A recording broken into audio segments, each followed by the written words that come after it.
Hello, and welcome to the MMA Mic Drop Podcast. This is episode number 2. My name is Jade Bunky. I am joined by my co-host, Milo McGregor. You know him on Instagram as Milo McShredder.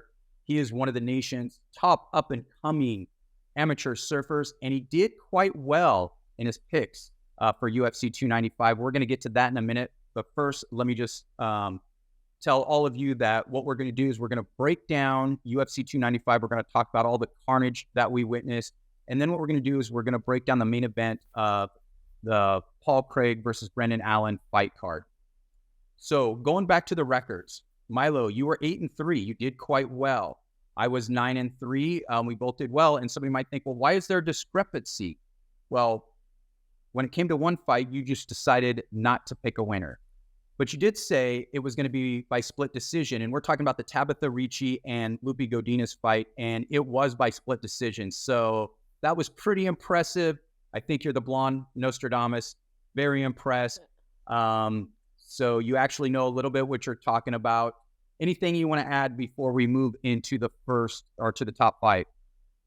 I mean, I just feel with like my gut feeling on it. I just tried to go with like the opposite of what you said on most of them. So yeah, and you know what's funny? I know on a couple, and we came out with almost identical records despite that, which I thought was pretty interesting. Yeah.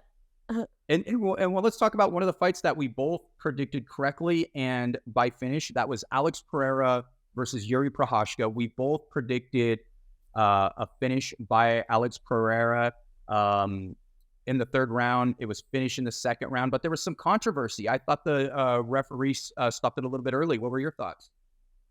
I agree, but Yuri was just being a good sport at the end. He said that it wasn't stopped early, but I mean, we all know it was stopped a little bit early.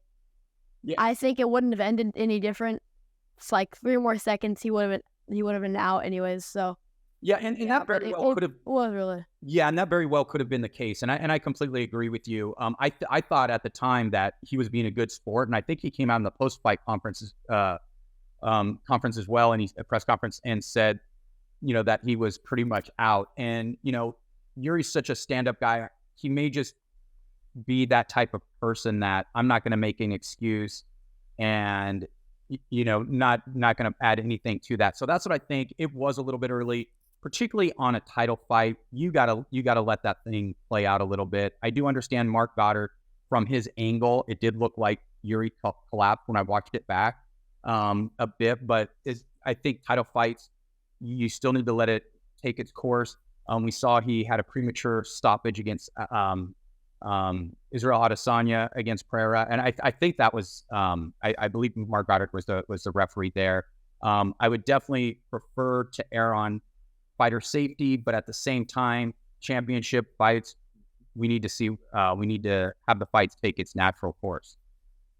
Yeah, I agree. Yeah, and with that said, who do we match up Yuri Prochazka and Alex Pereira with next?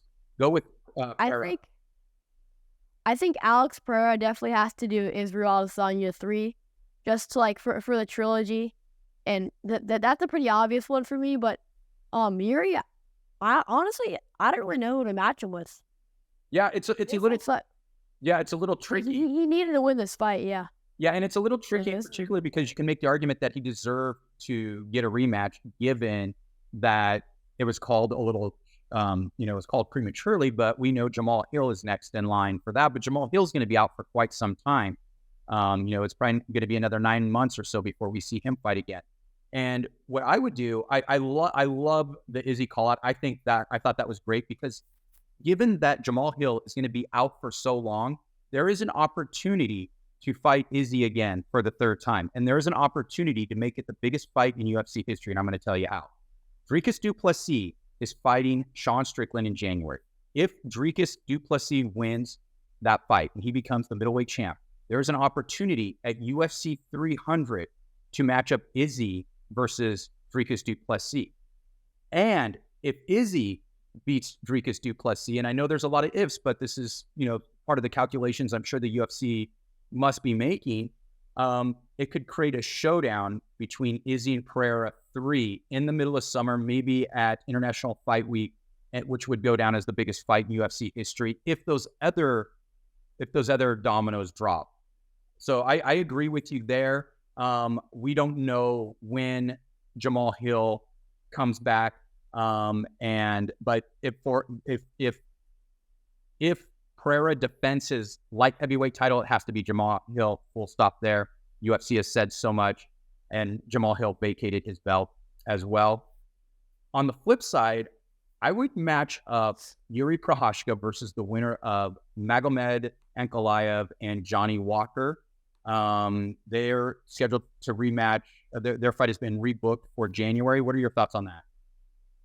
I think that I like Johnny Walker a lot, but I think if Johnny Walker beats Nurmagomedov and then goes against Yuri, it's not going to end too well for him. So, in a way, I'd rather see Nurmagomedov against Yuri. There you go. Win or lose, just Yuri Prochazka versus Magomed Ankalaev. I think I want Yuri to win. Awesome. Okay, so let's move on to my favorite fight of the night. It was Tom Aspinall, and let me say right now, let the Tom Aspinall era begin. Nobody is beating Tom Aspinall. His biggest threat was against Sergey Pavlovich, and he got tested early. He got tagged. It was the first time I've ever seen Aspinall hurt. I predicted Aspinall to finish it in the second round by submission. He finished it in the first round by TKO. This was incredibly impressive. What are your thoughts on the fight? I think it was a great fight, but I thought Sergey was going to catch him. And yeah, Tom definitely proved me wrong. I think he's the best heavyweight right now, by far. Yeah, and it's so interesting because, this is the one you thought Sergey, as you mentioned in the just right now, but also in the preview show that Sergey was going to catch him. And that's a good take because he's caught everybody else, right? He's the hardest hitter in the UFC right now, him or Derek Lewis. And I've seen him put people out with a jab. And I think that's the toughest matchup in the world. Cross promotions, it doesn't matter. There's nobody that I think can beat Tom Aspinall, not John Jones, definitely not Stipe, who is certainly washed up at this particular stage in his career.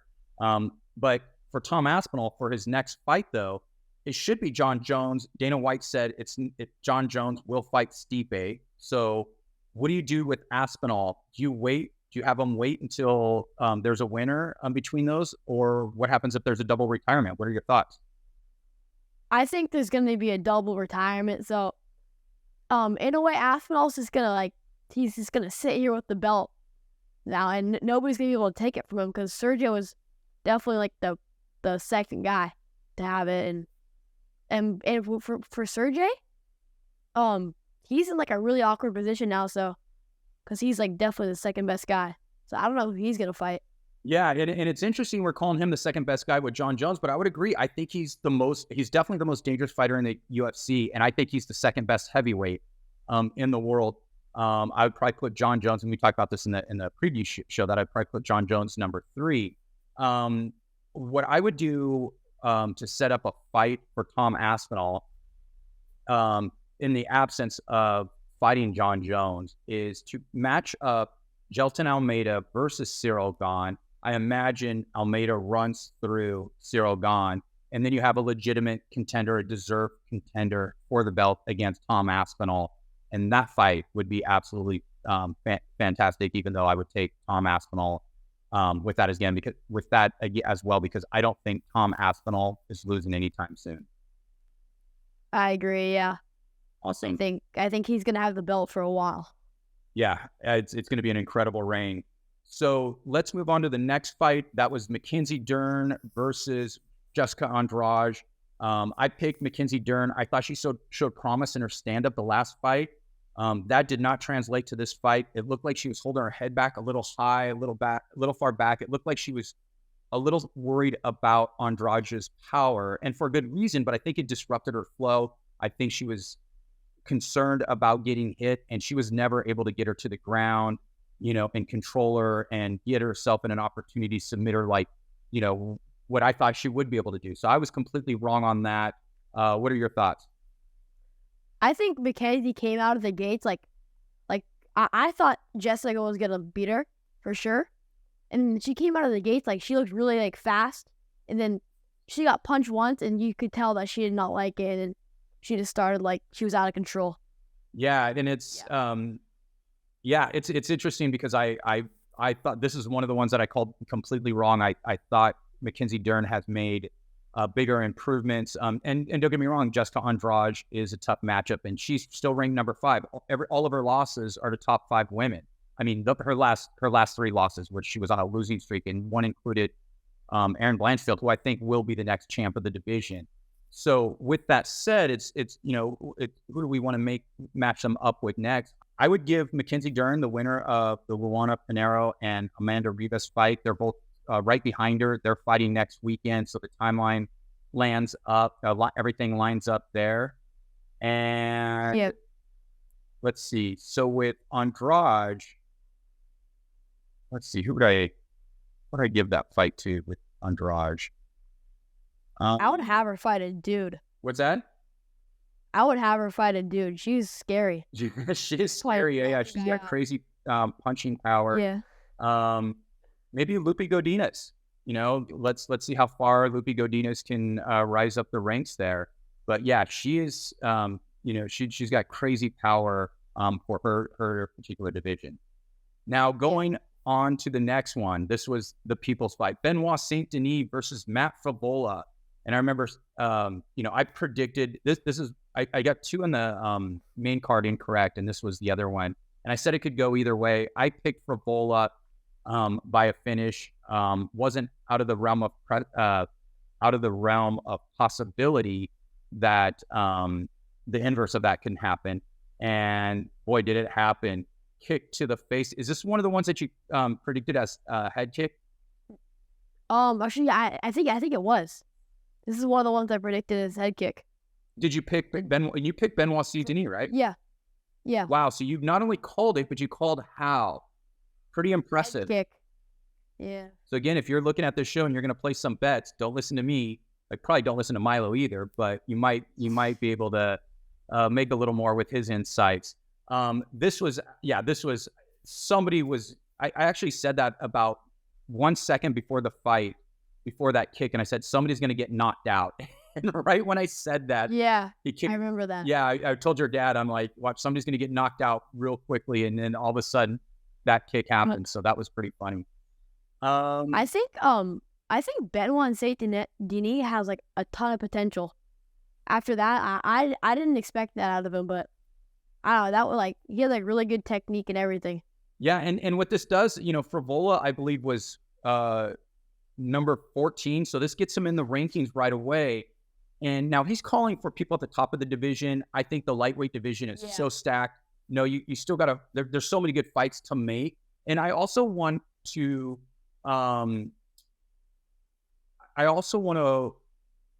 Watch him in winnable fights. First, you build up that brand, you build up that profile, and then you put him against somebody like Mateus Gamrot or, even a Jalen Turner or somebody like that. But you win a couple fights first in that top 10. And I'm going to just glance because I did have a name ready. RDA, Rafael Dos Anjos. That's who I would make. He's number 10. So that would be a good, still good fight, a good step up. He beat. The rankings. I'm sorry, they've already been. These are the updated rankings. So, Benoit Saint Denis comes in at number 11 already. I'm sorry. Oh, it's a tie 11. It's him and Jalen Turner are at 11. I would put him up. I would match him up against RDA, and I think that would be an incredible fight. What are your thoughts on that? Yeah, I agree. Or Jalen Turner. Either of those would be a good fight because this division has so many good fighters. Yeah, that it says you could cycle everybody. Yeah, absolutely. And for Matt Favola, I'd match him up with the winner of Bobby Green and Dan Hooker. Dan Hooker's number 9. Green is number 13. And so I think that would be a fascinating fight. Do you agree on that? Yeah, I agree. All right. So next up, we have Steve Urset. And he won. How about Diego Lopes versus Pat? Oh, was that one? I'm sorry. Yeah, you're exactly. I skipped that one. That was another interesting one. Yeah. That was the one that I was the other one in which I was highly interested. And Lopes got the finish. Lopes is good. Lopes is really good. That's back-to-back fights with quick finishes.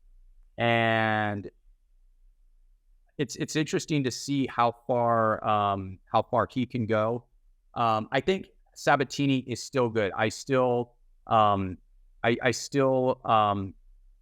think he is a top 10 fighter. I think Lopes is better than a top 10 fighter. And let me just do a correction on his name, because it was funny. I was going back and forth. Is it Lopes or Lopez?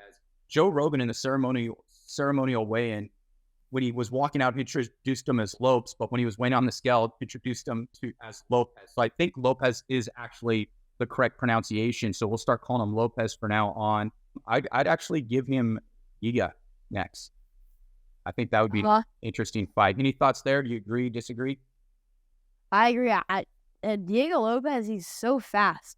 I didn't expect that at all. He's like really explosive, and I would like to see him fight somebody like up in the rankings for sure. Yeah, and the number of finishes he has on his resume is absolutely incredible. Yeah. And we'll just cover the last fight real quickly.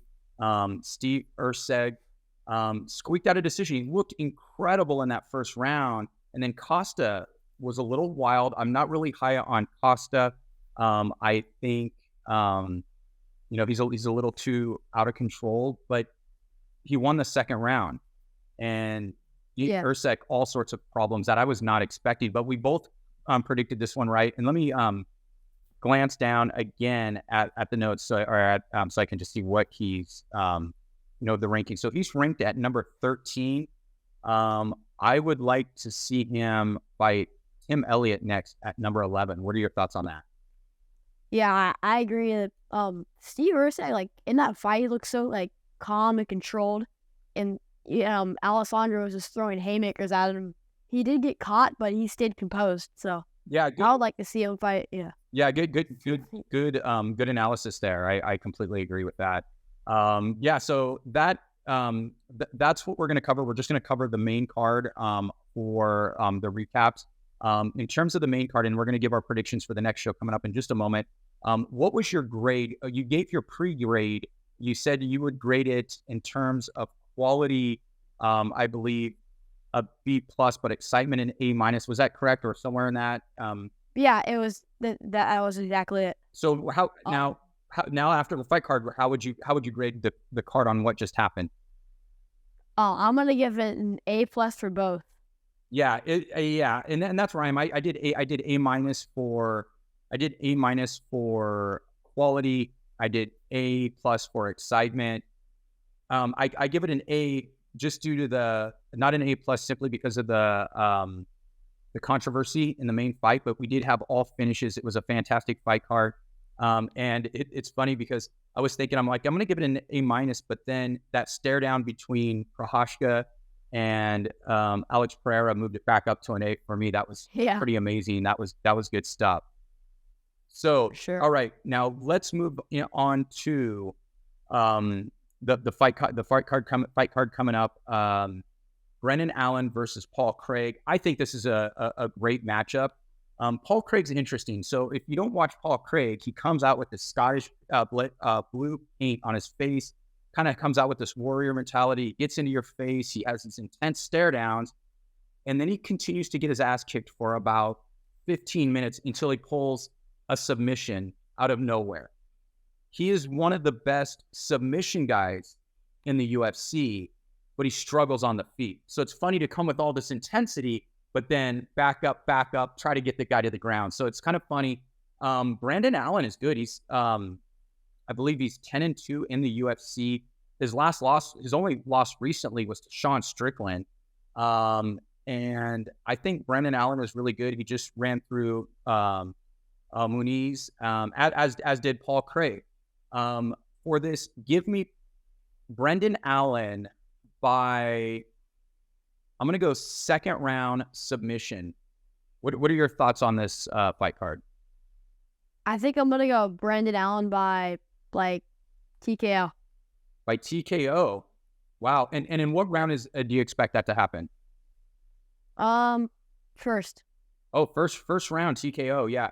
It's interesting. Brenden Allen is really good. And I got to say, he is in the running for, I don't know if it's the worst or best cat. He's in the running with Shakov regarding their hats. Have you seen both of their hats? No. They both wear dead animals on their head, and I don't know if that's good or bad. It's pretty darn interesting though. But next up, we have Michael Morales. We have Jake Matthews. Morales is undefeated. He is 15-0. Jake Matthews is 19-6. I am not that excited about Morales. He's quick. He's a good athlete. He moves well, but in his last fight, he fought Max Griffin, who is a good fighter, but he's 38 years old. That's a fight that should not go to a decision if you are a top tier prospect. I still think he's going to win this fight. Give me Morales by decision. What are your thoughts? Same. I think I'm going to go Morales by decision. Awesome. Next up, we have Chase Hooper, Jordan Levitt. This is an interesting fight in that no one can fight on their feet. They are both excellent on the ground. Jordan Levitt's one of the most flexible persons you'll ever see. He looked better in his last fight. Chase Hooper is the big favorite, but I'm going to go Jordan Levitt by third round submission. I'm going to go Chase Hooper by second round submission. All right. Next up, Peyton Talbot versus Nick Aguirre. Don't know much about Nick Aguirre. He's 7-1. Talbot I've watched on the Contender Series, and he was pretty good. Now, it's interesting. He predicted how his fight would go. He said that they'll start slowly. It'll take him a while to figure out, and then he'll basically run downhill on him, and that's exactly what he did. He has remarkable takedown defense, good athlete, high volume. I think this is a fun fight, or it's going to be fun to watch him in his actual official debut. Give me Peyton by decision. I'm going to go Peyton by second round knockout. Wow. All right. In any special way how he's going to knock him out? You're pretty good at calling exactly how this stuff happens. Flying knee. Wow. Okay, that's a big call.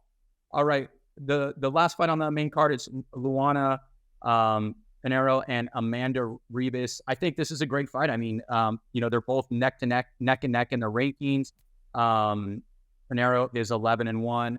Ribas tends to alternate her wins and losses, but she's fighting top tier competition. Give me Pinheiro by decision. Who are you taking? I think it's gonna go to decision. So I'm just gonna go to the opposite of you. I'm gonna take Amanda Ribas. And it very well could. This is a competitive fight. This one could go either way. I'm pretty torn on this one, so that's a good call. Now we're gonna do just a couple more things with this card. I'm gonna just pick one prelim because I think there's one fight on the prelims that is to me the second most interesting fight outside of the main event, and that's Jonathan Pierce versus Brito. I love watching Brito fight. He lost his first fight. His last 3 fights, though, he's finished in the first round. One of them was against Andre Fili. Andre Fili is a good fighter. If you're starching guys like that, that says something about you. I am going to call this fight, give me Brito by second round TKO. Any thoughts on this fight? I know we weren't going to cover this far down on the card. We're just, for the fight night cards, we're just going to typically cover the main event or the main card, but I figured this fight was actually a really good matchup. I think it's really exciting. Do you have any thoughts on that, or do you want to move into the next segment? I think it's gonna go to decision, but I'm looking at the card right now, and it says that Brenden Allen against Paul Craig is canceled now. Really? Yep. Wow. So this would have been quite apropos if this would have been the fight where you didn't pick a winner, because you would be correct. And let me go online right now too. This is going to be an interesting recap show or a prediction show. I don't see that. I don't see this canceled. It says Saturday, November 18th, 2 p.m. canceled. Wow. All right. Breaking news right here by Milo McGregor. That fight is canceled. I haven't seen it yet, but we will find out shortly. So, wow. Okay. I believe you. Just What'd I do? You showed me your screen. So when you're doing a podcast, you want to keep your face on the screen pretty much. So and talk about it. Oh, okay. I'm gonna leave this one in too. I'm not gonna edit it. I'm just teasing you a little bit. So, okay. So I think this fight card, let's give it a letter grade. I think this fight card is terrible. Now you've got a grade on a curve, right? Because it's at the Apex. It's a fight night card. You don't expect it to have the same excitement or the same quality as you would for a pay-per-view. And neither would you expect it to have the same level of quality as a fight night that's in a larger arena where you have a crowd, where you're on the road. But given this, I think this is a terrible fight card. Probably why we're only breaking down five fights. I give it a D. I think it's a terrible card, but I do think it's an appropriate card to have right after 295, which was always going to be a stacked fight card, and it delivered. So I'm okay with it. It's a D. I'd rather have a night of fights than a night without fights. But I would give it a D in terms of both quality. In terms of intrigue, I'm going to give it a C+. I still like watching the fights, even if it's not a high quality fight card. Any letter grade that you have? Oh, I'm going to give it a C- for like interest in it. Yeah, this is a pretty quality. A quality, probably a D+. Really? Wow. Quality. That's actually pretty good. That's pretty good. All right, so there you have it. You have our picks, but we have one more section. This is the new section. We're going to do a section every podcast called Kicking It with Milo, so you can learn a little bit more about him, or ask him a question or two. Milo, what's the scariest wave you've ever surfed? Like a 12-foot wave. That's what I'd say. What spot though? Pipeline. Pipeline, yeah. And I'll see if I can get a photo from your dad, because I remember there is a photo of you wearing a helmet on a really big day. And for those of you, for the MMA listeners who don't know surfing, pipeline is not only dangerous, it is deadly. Do you know how many people have died at pipeline over the years? Nope, not a clue, but probably too many. Yeah, no, I mean it's well over a dozen. It might be 24. I'm not sure. It is dangerous. It's at one of the world's heaviest waves. It breaks on a very shallow reef. A lot of power. And your dad was telling me a story because you surfed it for the first time when you were 13, and there was one other kid out in the water, and he was paddling ahead of you, and he got caught inside, and his face was completely bloody. And he said you paddled back and you didn't want any piece of that right then, but then you paddled out later and were apparently charging pipeline starting at age 13. I do remember that. The kid's face, I think he must have hit the reef really hard. Yeah. Yeah. It scared me at first, and then it kind of motivated me to go back out in a way. Wow. That's insane. Well, Milo, the last thing we're going to do is, who is the kook of the week? I think I'm going to have to give it to my dad. Yes, I think so. But why? Because he kooked his heat the other day. He did what? He kooked his heat the other day. Was that the same heat we're talking about from the first podcast? Yeah. Oh, good. Yeah. Keep the shame going from podcast to podcast. I think your dad deserves it. I think that is great. My kook of the week is, let's see, Sadakov. Huh? You're the kook of the week. I can't win back to back. I'm gonna retire after winning it once last week. So, no, I think it's Sadakov. That guy demonstrated the worst fight IQ imaginable. He's fighting Slava. He's fighting a decorated kickboxer, and he's a good wrestler, but he doesn't want to take the fight on the ground. That's absolutely insane. And he had multiple opportunities to do so. And yes, he dominated the second round, but he should have, from the get-go, should have tried to get that fight to the ground. So he is the kook of the week. And any last words before we conclude this podcast? Have a good one. All right. Milo tentatively dropped the mic. We're out.